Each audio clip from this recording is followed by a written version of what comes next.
नमस्कार साथियों, स्वागत है आपका हमारे YouTube चैनल में।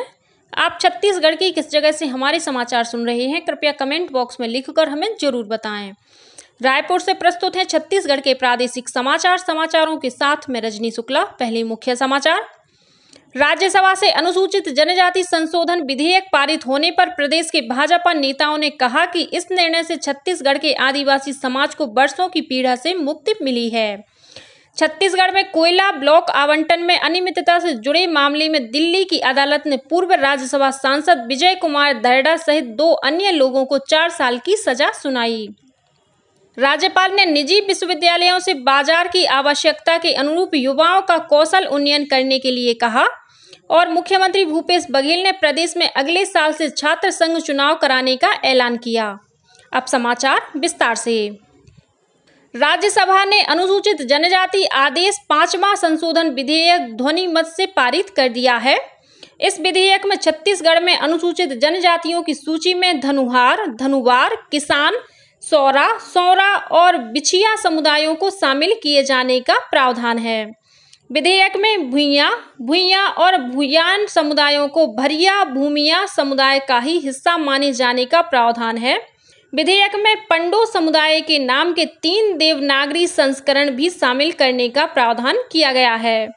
केंद्रीय जनजाति विकास राज्य मंत्री रेणुका सिंह ने 12 समुदायों को अनुसूचित जनजाति सूची में शामिल किए जाने पर प्रधानमंत्री नरेंद्र मोदी, केंद्रीय मंत्री अमित शाह और अर्जुन मुंडा का आभार व्यक्त किया है।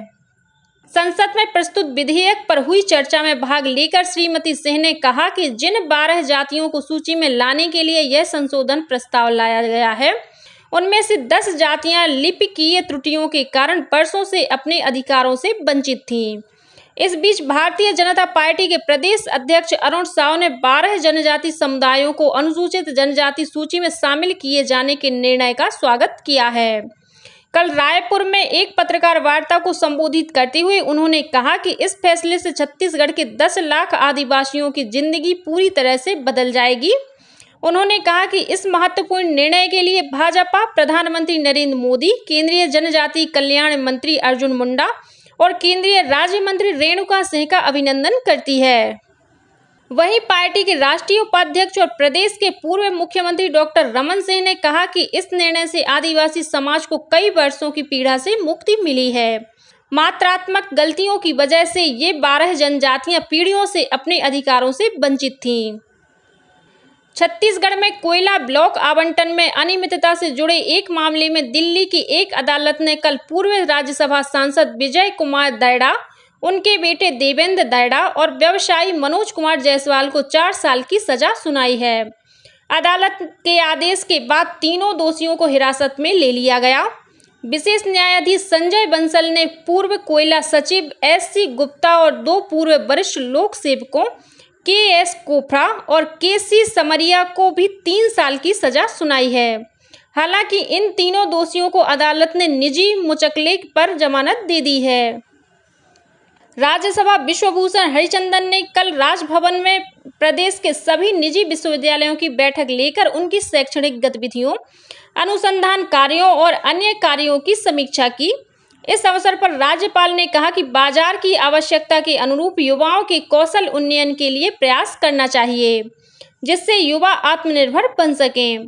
उन्होंने कहा कि विश्वविद्यालयों में ऐसे पाठ्यक्रम बनाए जाएं, जिससे युवाओं की रोजगार क्षमता बढ़े। वहीं राज्यपाल ने कल केंद्र शासन के विभाग प्रमुखों की बैठक भी ली। बैठक में विभागों द्वारा संचालित गतिविधियों की जानकारी ली गई। मुख्यमंत्री भूपेश बघेल कल रायपुर में NSUI के बात है स्वाभिमान के हमर पहली मतदान के कार्यक्रम में शामिल हुए। इस दौरान उन्होंने अगले साल से प्रदेश में छात्र संघ चुनाव कराने का ऐलान किया। NSUI के प्रदेश अध्यक्ष नीरज पांडे ने इसके लिए मुख्यमंत्री का आभार व्यक्त करते हुए कहा कि छात्र संघ चुनाव की मांग लंबे समय से की जा रही थी। प्रदेश में इस समय मतदाता सूची के विशेष संक्षिप्त पुनरीक्षण का कार्य चल रहा है। मतदाता सूची का प्रारंभिक प्रकाशन 2 अगस्त को होगा। इसी दिन राज्य में विशेष ग्राम सभा में मतदाता सूची का वाचन किया जाएगा। इस दौरान विधानसभा और जिला स्तर पर विशेष जागरूकता कार्यक्रम चलाए जाएंगे। यह मतदाता सूची राज्य के मुख्य निर्वाचन पदाधिकारी कार्यालय की वेबसाइट पर भी देखी जा सकती है। इसकी एक प्रति सभी मान्यता प्राप्त राजनीतिक दलों को दी जाएगी। 31 अगस्त तक मतदाता सूची में नाम जोड़ने, काटने और संशोधन के लिए दावा आपत्ति ली जाएगी। 12, 13, 19 और 20 अगस्त को बूथ स्तर पर विशेष शिविर लगाए जाएंगे। शिविर में 1 अक्टूबर 2023 को 18 वर्ष की आयु पूर्ण करने वाले युवा मतदाता सूची में अपना नाम जुड़वाने के लिए आवेदन कर सकेंगे। मतदाता सूची का अंतिम प्रकाशन 4 अक्टूबर को होगा। मतदाता सूची में अब तक 1,96,00,000 मतदाताओं को जोड़ा जा चुका है। राज्य की मुख्य निर्वाचन पदाधिकारी रीना बाबा साहेब कंगाले ने नागरिकों से पुनरीक्षण में अपनी भागीदारी सुनिश्चित कर मतदाता सूची को त्रुटि रहित बनाने के लिए अधिक से अधिक ऑनलाइन आवेदन करने की अपील की है। राज्य में आगामी विधानसभा चुनाव के मद्देनजर भारत निर्वाचन आयोग के वरिष्ठ अधिकारियों ने प्रदेश में चलाए जा रहे स्वीप कार्यक्रमों की समीक्षा की।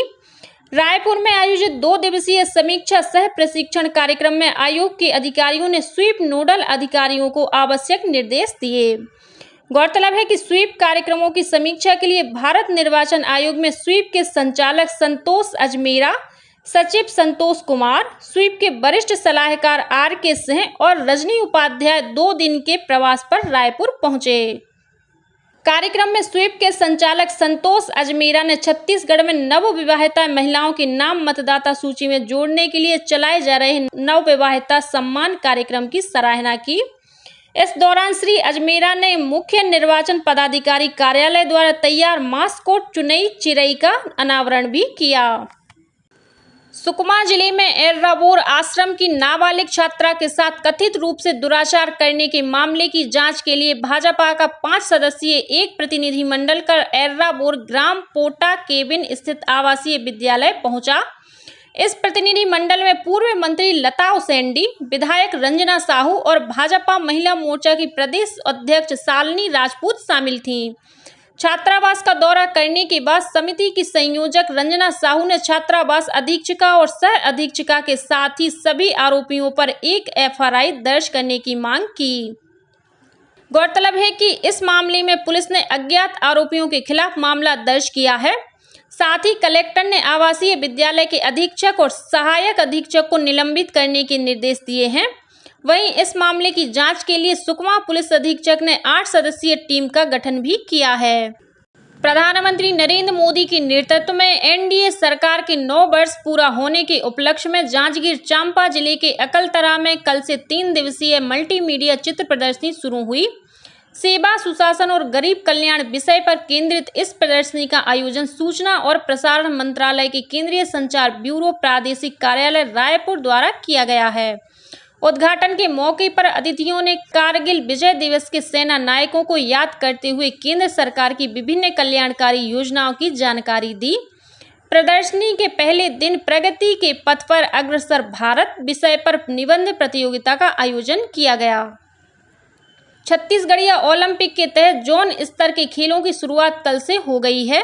दूसरे चरण की इस प्रतियोगिता का समापन 31 जुलाई को होगा। पहले चरण में राजीव युवा मैदान क्लब स्तर के मुकाबले ग्रामीण और नगरीय क्षेत्रों में 17 से 22 जुलाई तक आयोजित किए गए थे।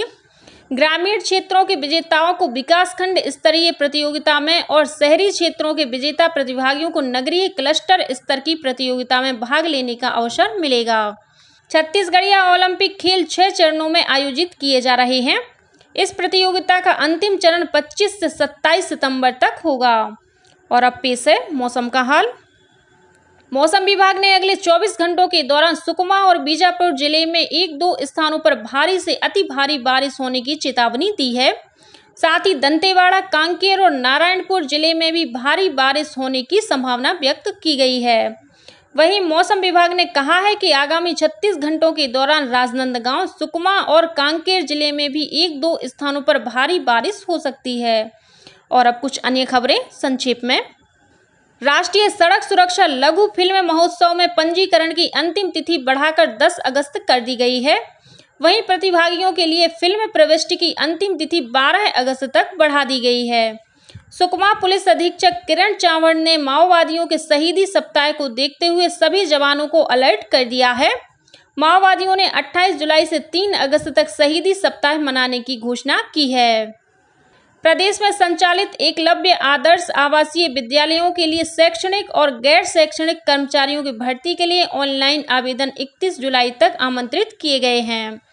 छत्तीसगढ़ योग आयोग द्वारा दुर्ग संभाग के लिए 7 दिवसीय निःशुल्क आवासीय योग प्रशिक्षण शिविर राजधानी रायपुर के योग भवन में संचालित किया जा रहा है। ईस्ट कोस्ट रेलवे के संबलपुर मंडल में सुधार कार्य की वजह से आज 27 जुलाई को टिटलागढ़ बिलासपुर पैसेंजर स्पेशल बिलासपुर और संबलपुर के बीच रद्द रहेगी। वहीं भुवनेश्वर कुर्ला एक्सप्रेस करीब 2.5 घंटे विलंब से भुवनेश्वर से रवाना होगी। साउथ ईस्टर्न कोल फील्ड्स लिमिटेड LECL अगले 5 वर्षों के दौरान छत्तीसगढ़ में 26 लाख से अधिक पौधे लगाएगी। इस पर कंपनी लगभग 131 करोड़ रुपए खर्च करेगी। वृक्षारोपण के लिए कंपनी ने छत्तीसगढ़ राज्य वन विकास निगम के साथ एक समझौता भी किया है और राजनांदगांव जिले के जंगलेश्वर के एनीकट में बह गए एक युवक का शव कल बरामद कर लिया गया है। प्रशासन ने एनीकट के आसपास सुरक्षा व्यवस्था बढ़ा दी है। साथ ही गांव में मुनादी भी कराई जा रही है। इसी के साथ छत्तीसगढ़ के समाचारों का ये बुलेटिन समाप्त हुआ। नमस्कार।